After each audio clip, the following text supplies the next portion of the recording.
வணக்கம், வந்தனம், சுஸ்வாகத்தம். Welcome to Jaya TV வழங்கும் சுவை சுவை நிகழ்ச்சிக்கு. நம்ம வித்தியாசமான சமையல் போன வாரத்தில் பார்த்தோம். பீட்ரூட் பிரியாணி அப்படின்னு நிறைய பேர் ட்ரை பண்ணியிருந்தாங்க. நிறைய பேருக்கு நல்லா வந்திருக்கு அப்படின்னு சொல்லி நிறைய பேர் ஃபோன் பண்ணி சொல்லியிருந்தாங்க. மெயில் மூலியமாக அனுப்பியிருக்காங்க. அவங்க எல்லோருக்கும் என்னுடைய மனமார்ந்த நன்றி. அதே மாதிரி தயிர் காய்கறி நிறைய பேர் ட்ரை பண்ணியிருக்காங்க. ஸோ இந்த மாதிரி நம்ம சுவையில் நம்ம செய்கிற டிஷ்ஷாக நிறைய பேர் ட்ரை பண்ணி அவங்களுக்கு கரெக்டாக வருது. அந்த சாட்டிஸ்ஃபேக்ஷன் நம்மளுக்கு ஒரு பெரிய சாட்டிஸ்ஃபேக்ஷன் ஆக்சுவலாக. ஏன்னா அவங்க சக்ஸஸ்ஃபுல்லானால் தான் நம்மளுக்கு ஒரு சாட்டிஸ்ஃபேக்ஷன் கிடைக்கும். அந்த விதத்தில் நிறைய பேர் ட்ரை பண்ணி நிறைய பேருக்கு சக்ஸஸ்ஃபுல்லாக இருக்குது. அவங்க எல்லாருக்கும் மீண்டும் ஒரு முறை நன்றியை தெரிவிச்சுக்கிறேன். இன்றைக்கி நம்ம பண்ண போகிற டிஷ் பார்த்திங்கன்னா காய்கறி நீலகிரி குருமா. நீலகிரி குருமா அப்படின்னு சொல்லும்போது அந்த குருமா வந்து பச்சை கலரில் இருக்கணும். அப்போ பச்சை கலரில் இருக்கணும்னா மெயினாக புதினாவும் கொத்தமல்லி அரைக்கணும். பச்சை மிளகா போட்டு அரைச்சா தான் பச்சை கலரில் வரும். சாதாரணமாக இந்த கொத்தமல்லின்னு சொல்லும்போது டெய்லி நம்ம சாப்பாட்டில் கொத்தமல்லி பச்சை மிளகா சேர்த்துருந்தால் நிறைய டிசீஸ் வந்து நம்ம அவாய்ட் பண்ணிடலாம். அந்த அளவுக்கு கொத்தமல்லிக்கு ஒரு மருத்துவ குணம் இருக்குது. அதே மாதிரி பச்சை மிளகாய்க்கு ஒரு மருத்துவ குணம் இருக்குது. அந்த சாப்பாட்டில் வந்து கொத்தமல்லியும் பச்சை மிளகாயும் சேர்த்து வந்துனாவே நம்மளுக்கு டாக்டருக்கு செலவு இல்லாமல் போயிடும். அது உண்மையான ஒன்று. அது இல்லாமல் இந்த கொத்தமல்லி வச்சு இன்றைக்கி ஒரு கொத்தமல்லி, கருவேப்பிலை, புதினா வச்சு ஒரு 4 தொகையில் பார்க்க போகிறோம். காய்கறி நீலகிரி குருமா செய்கிறதுக்கு முன்னாடி அதுக்கு தேவையான பொருட்கள் நம்ம என்னென்னு பார்ப்போம். கேரட்டு, பீன்ஸு, உருளைக்கிழங்கு, பட்டாணி சேர்ந்த மாதிரி 1/4 கிலோ. இந்த அரைவில் தேங்காய் 1/4 முடி, அரைக்கட்டு கொத்தமல்லி, 1/4 கட்டு புதினா, பச்சை மிளகாய் 4 சேர்த்து வச்சு அரைச்சி வச்சுருக்கோம்.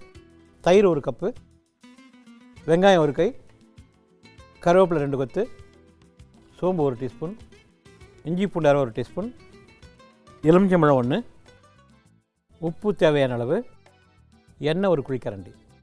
இப்போ இந்த காய்கறி நீலகிரி குருமா செய்கிறது எப்படின்னு பார்ப்போம்.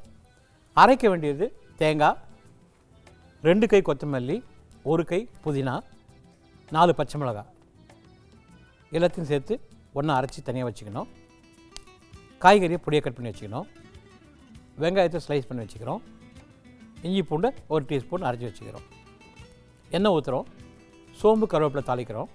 வெங்காயத்தை வதக்குறோம். 3/4 பாகம் வதக்கப்புறம் இஞ்சி பூண்டை போட்டு வதக்கிடுறோம். இதில் பொடியான இருக்கிற காய்கறி உருளைக்கிழங்கு, பட்டாணி, கேரட்டு, அதே மாதிரி பீன்ஸ் போட்டு நல்லா வதக்கிடுறோம். சப்போஸ் நீங்கள் வந்து காய்கறியில் மஷ்ரூமு, காலிஃப்ளவர் சேர்க்கணும்னா சேர்த்துக்கலாம். போட்டு நல்லா வதக்கிட்டு உப்பு போட்டு கொஞ்சம் தண்ணி ஊற்றி வேக வச்சிடுறோம். காய்கறி வெந்த பிறகு அரைச்சி வச்சுருக்க தேங்காய், பச்சை மிளகாய், புதினா, கொத்தமல்லி அதையும் போட்டு நல்லா மிக்ஸ் பண்ணிக்கிறோம். அடுப்பை அணைச்சிடுறோம். அணைச்சிட்டு அந்த 1 கப்பு தயிரை விட்டு நல்லா மிக்ஸ் பண்ணிக்கிறோம். இறக்கிறதுக்கு முன்னாடி அந்த 2 ஸ்லைஸ் எலுமிச்சம்பழம் வச்சுருக்கோம். ஒரு எலுமிச்சம்பழத்தை கட் பண்ணி வச்சுருக்கோம். அந்த எலுமிச்சம்பழத்தை பிழிஞ்சிட்டு நல்லா மிக்ஸ் பண்ணி வச்சுருந்தோம். இது தோசையோடையோ அதே மாதிரி தேங்காய் பால் சாதம், புல்லாவ் ஐட்டம், பிரியாணியோட ஐட்டம் சாப்பிட்றதுக்கு அதே மாதிரி சப்பாத்தி ரொட்டியோட கலகலாக இருக்கும். இப்போ அந்த காய்கறி நீலகிரி குருமாவை எப்படி செய்கிறது நம்ம பார்ப்போம். எண்ணெய் ஊற்றிட்டு எண்ணெய் சூடாகிடுச்சு. இதில் சோம்பு, கருவேப்பிலை, வெங்காயம் இதை போட்டு நம்ம முதல்ல வதக்கிடலாம். இந்த நீலகிரி குருமான்னு சொல்லும்போது இதில் பார்த்திங்க அப்படின்னா கொத்தமல்லி வாசனை நல்லா டாமினேட் பண்ணணும். அப்போ தான் அது குருமாவுக்கு ரொம்ப டேஸ்ட் அட்டகாசமாக இருக்கும். அதனால தான் 2 கை கொத்தமல்லி, 1 கை புதினா போட்டிருக்கோம். கலரை வந்து ஒரு மாதிரி ஸ்லைட் க்ரீன் கலரில் இருக்கும். நான் வந்து இந்த தொகையில் சொல்கிறேன் அப்படின்னு. நிறைய பேருக்கு வந்து தேங்காய் சட்னி மாத்திரம் சாப்பிட்றோம். தேங்காயும் அந்த பொட்டுக்கடலை போட்டு சட்னி ஒரு 2 பச்சை மிளகாய் வச்சு அரைச்சிடுறோம். சப்போஸ் அது தேங்காய் சட்னின்னா 2 கை தேங்காய், பொட்டுக்கடலை வந்து உங்கள் கையில் ஒரு 1/2 கை பொட்டுக்கடலை வச்சா போதும்.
இப்போது நம்ம அம்மா உணவகத்துலேயும் சரி, அதே மாதிரி பிள்ளைங்களுக்கு கொடுக்குற மிட் டே மீல்லையும் சரி கருவேப்பிலை சாதம் கண்டிப்பாக இருக்குது. அந்த அளவுக்கு கருவேப்பிலை வந்து ஒரு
go for a short commercial break.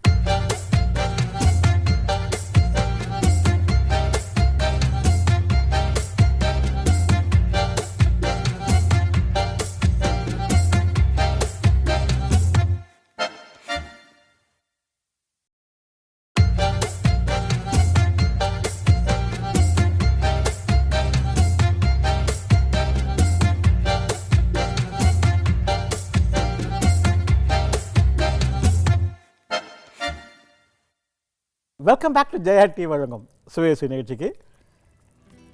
Vegetable, அதாவது காய்கறி நீலகிரி குருமா. அந்த காய்கறி நீலகிரி குருமாக்கு நம்ம என்ன பண்ணோம், தேங்காய், பச்சை மிளகாய், கொத்தமல்லி, புதினா அரைச்சோம். 2 கை கொத்தமல்லி, 1 கை புதினா போட்டு 4 பச்சை மிளகாய் போட்டு 4 மூடி தேங்காய் போட்டு அரைச்சி வச்சுட்டோம். காய்கறியை பொடியை கட் பண்ணிக்கணும். எண்ணெய் ஊற்றிட்டு சோம்பு கருவேப்பிலை தாளிச்சிட்டு அந்த காய்கறி வதக்கிட்டோம். உப்பு போட்டோம், இஞ்சி பூண்டு போட்டோம், உப்பு போட்டு தண்ணி வச்சுட்டு காய்கறி வேக வச்சோம். வெந்த பிறகு அரைச்சி வச்சுருக்க தேங்காய், பச்சை மிளகாய், புதினா, கொத்தமல்லி போட்டு நல்லா வதக்கிட்டு வேக விட்டுட்டோம். இப்போ ரெடி ஆகிடுச்சு.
அடுப்பு அணைச்சிட்டேன். தயிர் ஊற்றும்போது தயிர் தெரிஞ்சிடக்கூடாது. இப்போது தயிர் எடுத்துக்கிட்டு தயிர் ஊற்றிடுறேன்.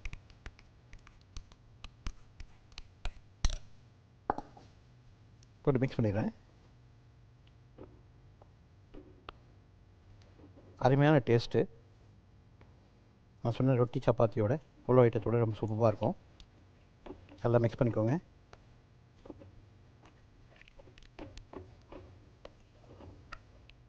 இதில் இப்போது எலுமிச்சை பழத்தை பண்ணிடலாம்.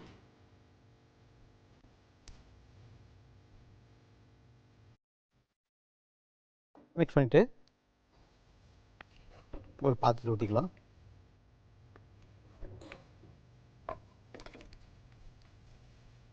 கொஞ்சம் கொத்தமல்லி போட்டுக்கலாம். சூப்பரான காய்கறி நீலகிரி குருமா ரெடி ஆயிடுச்சு. டேஸ்ட் அட்டகாசமாக இருக்கும். கொஞ்சம் புளிப்பு வாசனையோட, புளிப்புத்தன்மையோட சப்பாத்தி, ரோட்டி, நான், புலவைடத்தோடு சாப்பிடும்போது அட்டகாசமாக இருக்கும். ரொம்ப ரொம்ப நல்லாயிருக்கும். இதே மெத்தடு காய்கறிக்கு பதிலாக மட்டனை போட்டு வதக்கிட்டு உப்பு போட்டு இஞ்சி பூண்டு போட்டு வேக வச்சிடணும் மட்டனை.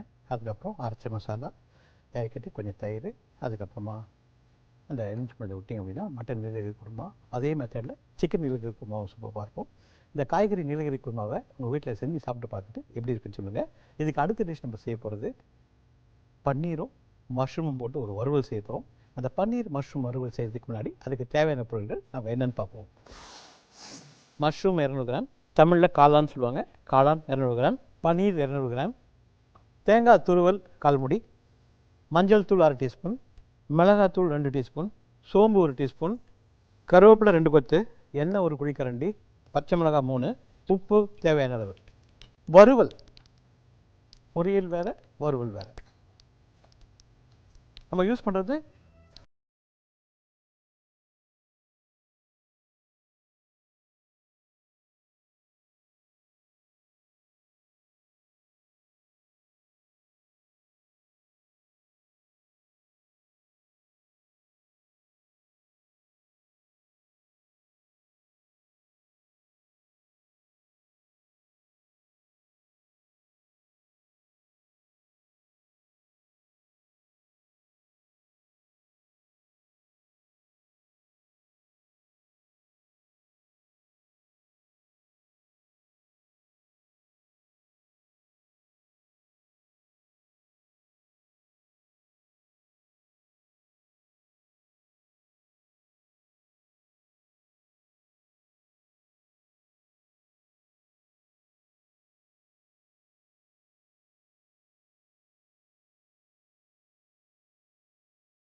பார்த்தீங்கன்னா 3 நிமிஷம், அதுக்கு மேலே அது குக் ஆக வேண்டாம்.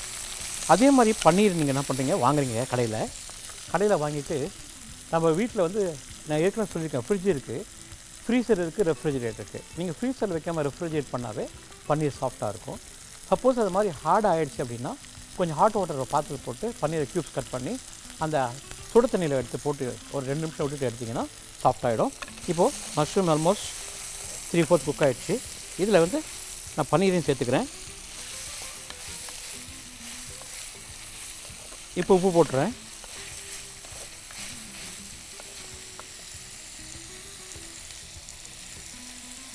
இது உப்பு போட்டு மிக்ஸ் பண்ணிக்கலாம். இதில் மிளகாத்தூள் பூனா மாதிரி போட்டுக்கோங்க, மஞ்சத்தூள் போட்டு நல்லா மிக்ஸ் பண்ணிக்கலாம்.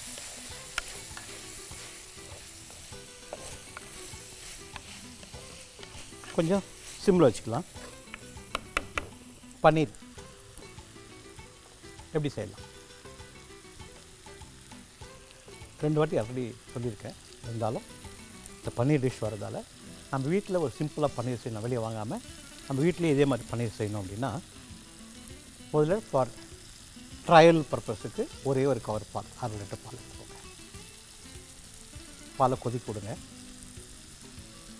கொதி வரும்போது வினிகர் ஒரு மூடி விட்டாலும் சரி, எலுமிச்சம்பழம்னா ஒரு 4 எலுமிச்சம்பழம். வினிகர்னால் நல்ல ரிசல்ட் கிடைக்கும். வினிகர் விட்டுட்டு அது என்ன ஆகணும், உடனே திரிஞ்சு போகும். திரியும் போது அடுப்பு அணைச்சிடணும். அடுப்பு அணைச்சிட்டு அந்த துணியை வச்சு வடிகட்டிடணும். நல்லா டைட்டாக பிழிஞ்சு லாஸ்ட்டு ட்ராப் ஆஃப் வாட்டர் வர வரணும் பிழிஞ்சு எடுத்துகிட்டு அது மேலே வெயிட் வச்சுருந்தோம். இந்த தண்ணி அது பேர் தான் வே வாட்டர்னு சொல்கிறோம். அதையும் நம்ம குக்கிங் யூஸ் பண்ணிக்கலாம். அதில் தான் ஆக்சுவலாக மெஜாரிட்டியான சக்தி இருக்குது பன்னீர் தவிர. நீங்கள் ஃப்ரிட்ஜில் வைக்கணும்னு நினச்சிங்கன்னா ரெஃப்ரிஜரேட் பண்ணிக்கலாம். அப்படிலாம் அப்படியே கட் பண்ணிக்கலாம். அதுதான் paneer. Will go for a short commercial break.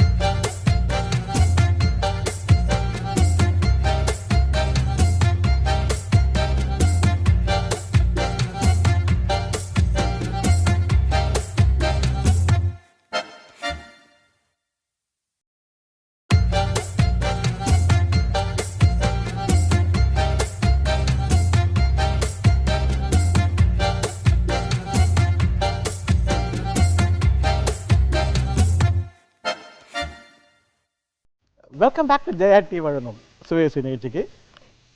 பன்னீரும் மஷ்ரூமும் almost cook ஆகிடுச்சு. இப்போது தேங்காய் போட போகிறோம். தேங்காய் போட்டு நல்லா வதக்கிட போகிறோம். இப்போது தேங்காய் போது டேஸ்ட் அட்டகாசமாக இருக்கும். தேங்காய் போட்டு செவக்க வறுக்கணும். ஆக்சுவலாக இதில் பச்சை மிளகாய் வச்சு உடச்சி போட்டுக்கலாம். 3 பச்சை மிளகாய் சொல்லியிருக்கேன். இந்த ஸ்டேஜில் உடச்சி போட்டுக்கோங்க.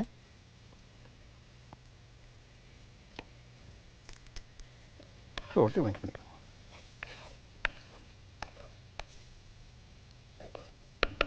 கொஞ்சம் கொத்தமல்லி தழை போட்டுக்கோங்க.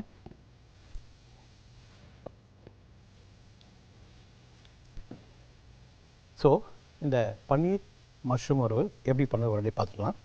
எண்ணெய் ஊற்றணும். சோம்பு கருவேப்பிலை தாளித்தோம். மஷ்ரூம் போட்டு வதக்கிட்டோம். கொஞ்சம் வதக்கிற பிறகு பன்னீரை போட்டோம். உப்பு போட்டோம். மிளகாத்தூள் மஞ்சத்தூள் போட்டு நல்லா வதக்கிட்டோம். தேங்காவை போட்டோம். நல்லா வதக்கிட்டோம். அது நல்லா வதக்கின பிறகு கொஞ்சம் பச்சை மிளகாய் 3 எடுத்து உடச்சி போட்டோம். கொஞ்சம் கொத்தமல்லி போட்டு மிக்ஸ் பண்ணிட்டோம்.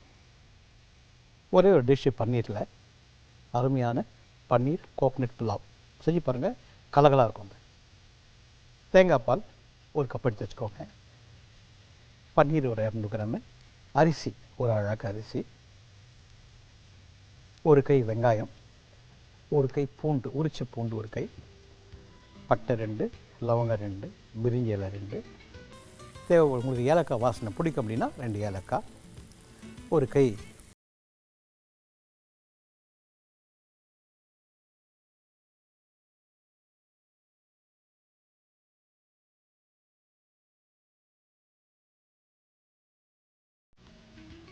எண்ணெய் ஊற்றுறோம். பட்டை, லவங்கம், பிரிஞ்சி இலை, ஏலக்காவை தாளிக்கிறோம். புதினா ஒரு கை போட்டு வதக்கிறோம். வெங்காயத்தை 3/4 பாகத்துக்கு வதக்கிறோம். அந்த உரித்து வச்ச பூண்டை 3/4 பாகத்துக்கு வதக்கிறோம். பூண்டு சாப்பிடும்போது திதிப்பு இருக்கணும். அதையும் வதக்கிறோம். பச்சை மிளகாவை நீங்கள் இடித்து போட்டாலும் சரி, இல்லை கீரி போட்டாலும் சரி போட்டு வதக்கிறீங்க. அரிசியை போட்டு வதக்கிறோம். தயிர் விட்டுறோம்.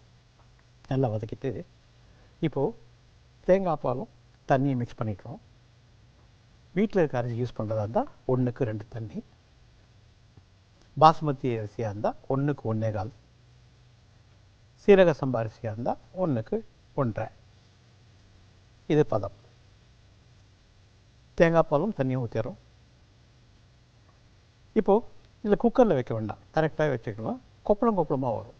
பன்னீரை மேலே தூவின மாதிரி, அதாவது அது க்யூப்ஸ் பண்ணி கட் பண்ணிருக்கோம் இல்லையா, அதை அந்த சாதத்தில் வைக்கிற மாதிரி பார்த்துக்கோங்க. தம்மில் போட்டுருங்க. 10 நிமிஷம். தம்முன்னா ஃபயரை ஸ்லோ பண்ணிக்கலாம். ஒரு தோசை தவை அடுப்பு மேலே வச்சுட்டு அது மேலே அந்த பாத்திரம் வச்சு மேலே தட்டு போட்டு மூடிட்டு வெயிட் வச்சுருங்க. பன்னீரை போட்டாச்சு. மீதி இருக்க புதினாவும் போட்டாச்சு. ஒரு 10 நிமிஷம் பொறுத்து ரொம்ப கோவப்படாமல் அமைதியாக சைட்லேருந்து மிக்ஸ் பண்ணிட்டு வரணும். இல்லை பன்னீர் வந்து கரைஞ்சிடும். பன்னீர் வந்து ஒரு மாதிரி சாஃப்ட் ஆகிடும். நல்லா மிக்ஸ் பண்ணி எடுத்துகிட்டு மேலே ஒன்றா கொஞ்சம் நல்லா ரிச்சாக வேணும் அப்படின்னா முந்திரி பருப்பு வறுத்து மேலே போட்டுக்கலாம். அதே மாதிரி வெங்காயத்தை எண்ணெயில் பொரித்து மேலே போட்டுக்கலாம். அந்த பன்னீர் புலாவ் கூட கோழி வெள்ளை குருமா, இல்லை மட்டன் தொக்கு, கத்திரிக்காய் சாப்ஸு, பீட்ரூட் சாப்ஸோடு சாப்பிடும்போது பன்னீர் கோகனட் புலாவ் கலக்கலாக இருக்கும். இப்போ இந்த பன்னீர் ரெடி ஆகிடுச்சு, பன்னீர் அண்ட் மஷ்ரூம் ரெடி ஆகிடுச்சு.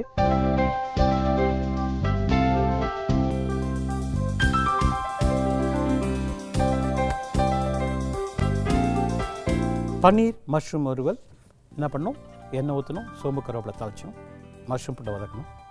கொஞ்ச நேரம் வதக்க பிறகு பன்னீரை போட்டு வதக்கிட்டோம், உப்பு போட்டோம், மிளகாத்தூள் மஞ்சத்தூள் போட்டு பச்சை மிளகாய் உடைச்சி போட்டோம், தேங்காய் போட்டு நல்லா வதக்கிட்டோம். சூப்பரான மஷ்ரூம் பன்னீர் வறுவல் ரெடி ஆகிடுச்சு. இது நீங்கள் சப்பாத்தியோடைய நான் ரொட்டியோடு சாப்பிடும்போது சரி, சைட் டிஷ்ஷாக சாம்பாரோடையோ பருப்பு சாதம் சாப்பிடும்போது கலக்கலாக இருக்கும். நம்ம இன்னும் 2 டிஷ் பண்ணோம். ஒன்று வந்து காய்கறி நீலகிரி குருமா, ரெண்டாவது காளான் பன்னீர் வறுவல் பண்ணோம். இந்த 2 டிஷ்ஷும் உங்களுக்கு பிடிச்சிருக்குன்னு நினைக்கிறேன். இதை நீங்கள் செஞ்சு சாப்பிட்டு பார்த்துட்டு எப்படி இருக்குன்னு சொல்லுங்கள். உங்களை அடுத்த வாரம் சந்திக்க விடைபெறுவது தாமோதரன். நன்றி, வணக்கம், வணக்கம், வணக்கம்.